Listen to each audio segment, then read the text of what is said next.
What's up, Reckless Players? This is Team RPG coming at you from our locals at Game On. One of our top 4 winners. What's your name and what'd you play? My name is Mo Baker. I play Spyral. Alright, let's get right to it. So basically, one sleeper. This guy's just unfair. Putting with Last Resort, it's too good. Master Plan is a +3, so basically now she's useful. Double Helix, tweet her out. Then Trip Agent, Trip Quick Fix, Trip Machine Dupe. Drone. And basically, this right here is the best card in the deck. So basically, get you all your resources, then your deck out, makes all your plays live. This right here is pretty much the instant double helix. We got Agent in hand. Also, I played 2 Last Resort, only because this card protects your monster from pretty much everything. And with this and Sleeper, and pretty much you pop in 2 cards per turn. That's pretty much it. As far as the spells concerned, my bad. Get this out the way. Double Big Red, pretty much premature burial. If they happen to MST it or Cosmic Cyclone while the monster's on board after you use it, the monster just pretty much stays. Also, can't be destroyed by battle.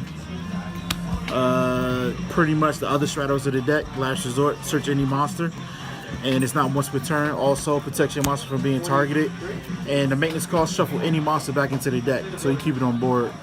Also, the god of the deck, Machine Dupe. This plus Quick Fix pretty much equals an instant +10. It's just unfair. Also, fully armed. This card right here is boost your agent up by 1,000. Also, double helix. It destroys the monster. Then on top of that, target one other. Well, also banish one other card on the board. It doesn't target. 1 assault. Pretty much it has utility. Your Spyral monster destroys something on board. Spell a trap or a monster, draw a card. Then if it's in graveyard, banish it to special Spyral monster from your hand. And that's pretty much these spells. Also, double utility wire. Pretty much if you control an agent, Phoenix Wing Wind Blast. Double rescue.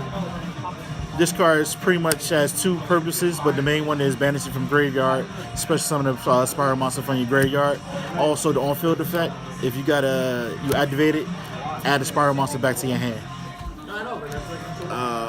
For the rest of the deck, Triple Ash. It's a necessity now. It's pretty much what's controlling the meta. Better than Ogre? Nah. Not better than Ogre? Nah. Far from it. Double Ogre. Double Ogre, okay. So I'd rather take a card off board than rather see it on board and deal with it. So I like this much better. I still play the 1 Maxi. Still really? Savage. So savage. Granted, it's a 1-card savage, but nonetheless savage. And now DD Crow. Only we can search it now with the new XC that came out. Also, double terraforming. I was playing 3, but I cut it down to 2 because Master Plan is a good card now. 1 Twin Twister. I'm trying it out for now, but it has its uses. It actually helped me in one of my plays. 1 Fool's Burial Goods. This card pretty much is the starter to a lot of combos in the deck, and pretty much help you build the board. Fool's Burial, self-explanatory. Save, I need to get a quick fix to the yard or my master plan to bring it back out. It pretty much is a +2 if you're able to pull it off. Then 1 for 1, once again self-explanatory. This equals an instant quick fix plus this plus Machine Dupe. Pretty much equals a free board and 1 Raigeki. Enough said about Raigeki. The extra deck. Is there anything you would change about your main deck? Coming up now, the one thing I might change is I might play 1 Spyral Tough, only because you're not guaranteed to win die roll all the time, and Tough is pretty much card removal built in. Granted, he can't special summon himself like Agent, but nonetheless he's treated as Agent on the field in the graveyard, and it's a pretty good card if you're able to pull it off. Plus, he's not once per turn, so you call the 1 card, right? Pop, put them in yard or do something with them, bring another one out, or the same one you use, pop another card, and pretty much it eliminates boards.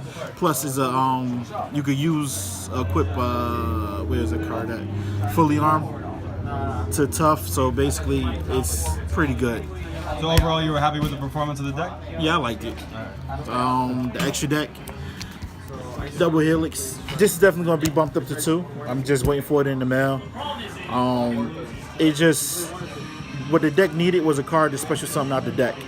So this is, and it's treated as agent. So big red, fully armed, utility wire, all now have an extra target to use, to be useful. Double firewall. I mean, I thought about playing 3, but 2 is good. Then Gaia Saber, this might change. I don't know to what yet, but it's in there for now. Decode Talker, this right here is pretty much, along with Double Helix, pretty much your builder board. So you bobble the builder your board, start off with Double Helix, then you go into Decode Talker, then just take it from there. Just build your board. This right here is good. I haven't got a chance to use it yet, but it's there for utility because it don't destroy, it sends. Then on top of that, the draw factor, only because I play this. So that's the reason why they're in here. Then Frosty Dragon, enough said. Then for the Exceeds, Princess Sprite, she's way too good. This card should have came out like 3-4 sets ago.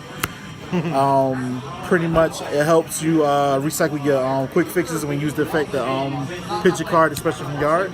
It also, when you excavate a spell or trap, it comes to the hand. And any monster you kind of excavate is not a problem because you just put it back with the fill spell at the end phase. Dullahan, this card right here also is pretty good because it's a quick effect, cuts your opponent monster in half. Then when you put it out, you're able to cut your monsters in half and two to pretty much abuse quick fix to no end. Also, when this gets sent to the yard and you have one in yard area, you just recycle it. So this pretty much is also useful in loops too. This and Firewall, pretty much if your opponent max you, you just deck them out. Just not fair. Then the new card, the Little Lux, pretty much search DD Crow. Anytime you can search a hand trap, it's broken and unfair. Granted, she's 0/0, but that doesn't matter. So you just put her in defense, search a DD Crow. Next thing you know, you continue on with your Link shenanigans. And that's pretty much the deck. Alright. Yeah. Do you want to show people your side deck? Yeah, the sideboard it's subject to change, nonetheless. But pretty much.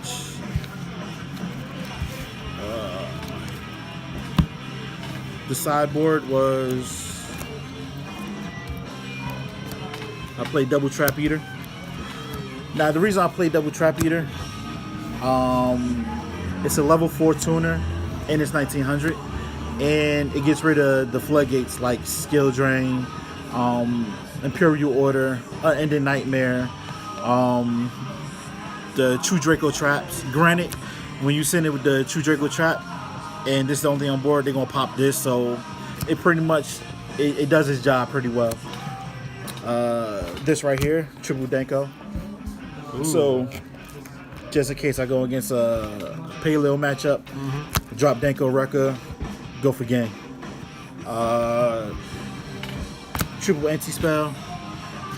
I mean, it's good. I haven't had a chance to use it yet, but nonetheless is effective against, heavy spell decks. But in the mirror match, this will be godly. So you'll activate all your spells, your last resort, leave it on board. When it's their turn, flip it up, look at them. If they got agent, if they got the drone with the agent, that's fine. Then beat me. Heavy Storm Duster. Granted, you've seen the one twin twist in my deck. However, this is just as good, only because when you're in the situation, you don't have to discard a card. So that's fine. Double Solemn. I thought about playing the Warning, but I'm just going to play the third Solemn Strike if I decide to make any changes. Then also with more spell and trap removal, Ending Nightmare. So this card right here is just as good. Say for instance, I can't get to my Twin Twister. What beats this deck is pretty much back row. So I have no problem paying $1,000 a pop to hinder my opponent. Then when it's my turn, just go in. Then also as a target for my last resort, because last resort has another effect where you send the card you control to attack directly. So just small stuff like that. This is subject to change, but this is pretty much standard what I'm working with at the moment, and this is pretty much the deck. All right. Thank you, Mo, for your deck profile. Any shout-outs? Shout out to Game On. The countless times I took L's with the deck, now it's good. Shout out to Double Helix for coming out in the set. Konami creating broken cards for no reason. And that's pretty much it. All right, guys. Thanks for watching. Don't forget to like, comment, and subscribe. Stay reckless. Team RPG, out.